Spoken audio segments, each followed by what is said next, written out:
বেশ কিছুক্ষণ ধরে রায়ান বায়না করছে ব্লু গ্রিন। আমি তো কিছুতেই বুঝতে পারছিলাম না যে ব্লু গ্রিন মানে কালার নিয়ে সে কী বলতে চাইছে।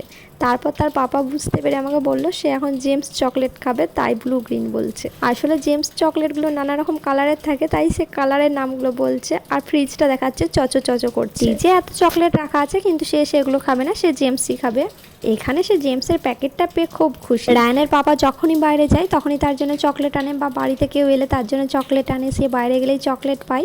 আর এত চকলেট, সেগুলো তাকে অতটা দিই না খেতে, সব আমিই খাই। এখন একটা প্লেটের মধ্যে চকলেটগুলো সে ঢেলেছে, আর চকলেটগুলো যেহেতু ঠান্ডা আছে তাই সে খাচ্ছে না, ঠান্ডাটা কাটবে তারপর সে খাবে।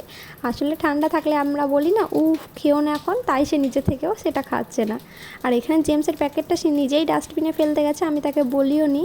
তার একটা খুব ভালো স্বভাব আছে, ঘরের মধ্যে কোনো প্যাকেট বা কিছু দেখলে সে নিজেই গিয়ে ডাস্টবিনে ফেলে আসে। আসলে তাকে এটা ছোটোতে শেখানো হয়েছিল যে প্যাকেট যেখানে সেখানে ফেলবে না ঘরে, তুমি ডাস্টবিনে ফেলবে, আর সেটাই সে শিখে নিয়েছে। এখন সে চকলেটটা খাচ্ছে, আর প্রথমে সে আমাকে অফার করলো আমি যদি তার সামনে থাকি বা তার পাপা যদি তার কাছে থাকে, সে খাবার আগে আমাদেরকে দেয়, তারপর সে খায়। আর এখানে সে চকলেট খাবার পর প্লেটটাও নিজে সিঙ্কে রেখে দিয়ে এলো। ভিডিওটা ভালো লাগলে একটা লাইক করে দিও। টাটা।